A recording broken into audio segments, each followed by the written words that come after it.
Hi friends, welcome to Somu competitive guidance. ఇటీవల ఇచ్చినటువంటి CM Revanth Reddy గారి ప్రెస్ మీట్లో కొన్ని కీలక అంశాలు అనేటువంటిది పోస్టులకు సంబంధించినటువంటి వివరాలు, అదే రకంగా మన అభ్యర్థుల ఆందోళన ఏదైతే జరుగుతుందో దానికి సంబంధించినటువంటి అప్డేట్ అనేటువంటిది ఇటీవల మనకి రేవంత్ రెడ్డి గారు ఇవ్వడం జరిగిందనమాట అండి. ఇందులో మనం చూసుకున్నట్లయితే కనుక నిరుద్యోగులకు CM Revanth Reddy good news చెప్పారని చెప్పేసి ఆర్టికల్ మనకి దిశ వెబ్సైట్ నుంచి రావడం జరిగిందనమాట అండి. అసెంబ్లీ సమావేశాల్లో చర్చించి ఎన్నికల్లో ఇచ్చిన హామీ మేరకు జాబ్ క్యాలెండర్ విడుదల చేస్తామని చెప్పేసి రేవంత్ రెడ్డి గారు తెలపడం జరిగింది. అలాగనే జాబ్ క్యాలెండర్ ప్రకారం ప్రభుత్వ ఉద్యోగాలు భర్తీ చేస్తామని చెప్పేసి ఆయన స్పష్టం చేయడం జరిగింది. నిరుద్యోగ జేఏసీలు, అదే రకంగా పలువురు విద్యార్థి సంస్థలు టీజీపీఎస్సీ ముట్టడికి పిలుపునిచ్చినటువంటి విషయం తెలిసిందే. అయితే ఈ ముట్టడి తీవ్రతరమైనటువంటి ఉద్రిక్తతకు దారితీయగా పలువురు నిరుద్యోగులు, విద్యార్థి సంఘాల నాయకులు పోలీసులు అరెస్ట్ చేయడం జరిగింది. ఈ క్రమంలో నిరుద్యోగుల ఆందోళనలను, డిమాండ్లపై సీఎం రేవంత్ రెడ్డి ఫోకస్ పెట్టడం జరిగింది. ఈ మేరకు పార్టీ, విద్యార్థి, యువజన నేతలు, సంబంధిత అధికారులతో సీఎం రేవంత్ రెడ్డి చర్చించినట్లుగా తెలపడం జరిగింది. ఈ సందర్భంగా ఆయన మాట్లాడుతూ ఉద్యోగాల భర్తీపై ప్రభుత్వం కృతనిశ్చయంతో ఉందని చెప్పేసి స్పష్టం చేయడం జరిగింది.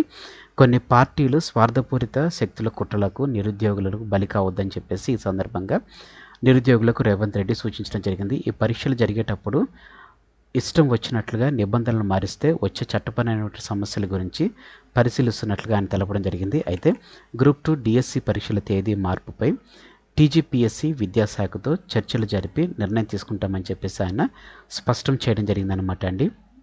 అంటే ఈ డేట్స్ అనేటువంటిది మార్పిస్తే ఏమైనా ప్రాబ్లమ్స్ ఉంటాయా, వాటికి సంబంధించినటువంటి ఇన్ఫర్మేషన్ అనేటువంటిది టీజీపీఎస్సీ తోటి, అదే రకంగా విద్యాశాఖతోటి వాళ్ళు చర్చలు అనేటువంటి జరిపిన తర్వాత స్పష్టం చేస్తారని చెప్పి తెలపడం జరిగింది.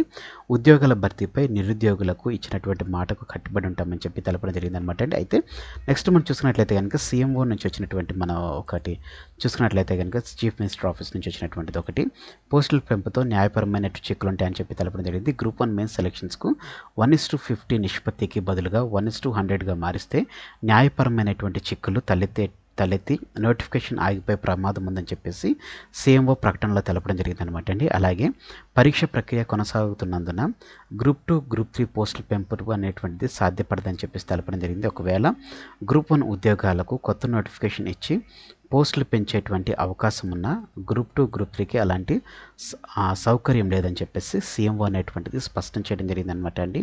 సో దీంట్లో మనం చూసుకున్నట్లయితే కనుక గ్రూప్ 2 డిఎస్సి తేదీలో మారుస్తారు. అంటే ఇక్కడ మనం చూసుకున్నట్లయితే కనుక గ్రూప్ 2 అదే రకంగా డిఎస్సి పరీక్ష తేదీ అనేటువంటిది మార్పు గురించి ఇందులో మనకి మాట్లాడడం జరిగిందనమాట అండి.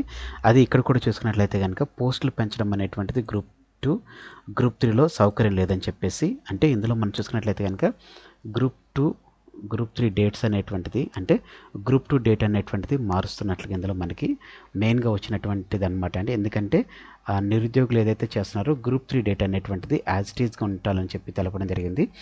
గ్రూప్ 3 జరిగిన తర్వాత 1 వీక్లో కానీ 10 డేస్లో కానీ గ్రూప్ 2 ఎగ్జామ్ అనేటువంటిది కండక్ట్ చేయమని చెప్పారు. కాబట్టి సో మ్యాక్సిమం ఇందులో మనం చూసుకున్నట్లయితే కనుక పోస్టులు అనేటువంటిది పెంచుకోకుండా గ్రూప్ 2 ఎగ్జామ్ అనేటువంటిది పోన్ చేసేటువంటి ఛాన్సులు ఉన్నాయి. సో డిఎస్సి కూడా పోన్ చేసేటువంటి ఛాన్స్ ఉన్నట్లుగా ఇందులో మనకి తెలపడం జరిగింది అనమాట అండి. సో ఈ రకంగా మనం చూసుకున్నట్లయితే కనుక గ్రూప్ 2, 3 ఎగ్జామ్స్ అనేటువంటిది యాజ్ ఇట్ ఈస్గా కండక్ట్ చేస్తారు. 1:50 అనేటువంటిది కూడా మ్యాక్సిమం సాధ్యపడదు అన్నట్లుగానే మనకి ఇందులో ఇన్ఫర్మేషన్ అనేటువంటిది ఇవ్వడం జరిగిందనమాట అండి.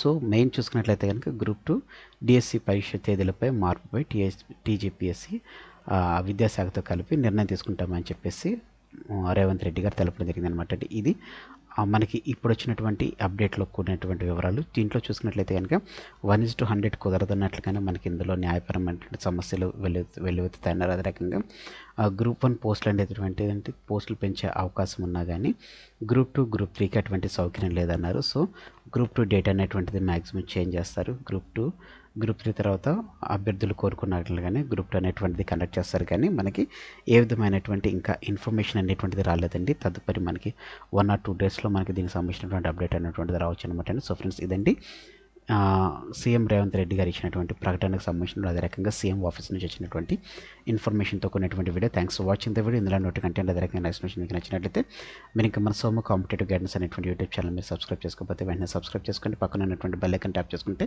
ఇటువంటి లేటెస్ట్ అప్డేట్స్ అనేటువంటిది మీరు మీ డివైస్లో పొందుకోవడం జరుగుతుంది. ఈ వీడియో కనుక నచ్చితే లైక్ చేయండి, కింద కామెంట్ సెక్షన్లో కామెంట్ చేయండి. ఈ వీడియోని మీ ఫ్రెండ్స్ అండ్ ఫ్యామిలీ రిలేటివ్స్కి ప్రతి ఒక్కరికి షేర్ చేయండి. Thanks for watching the video. Have a nice day. Bye.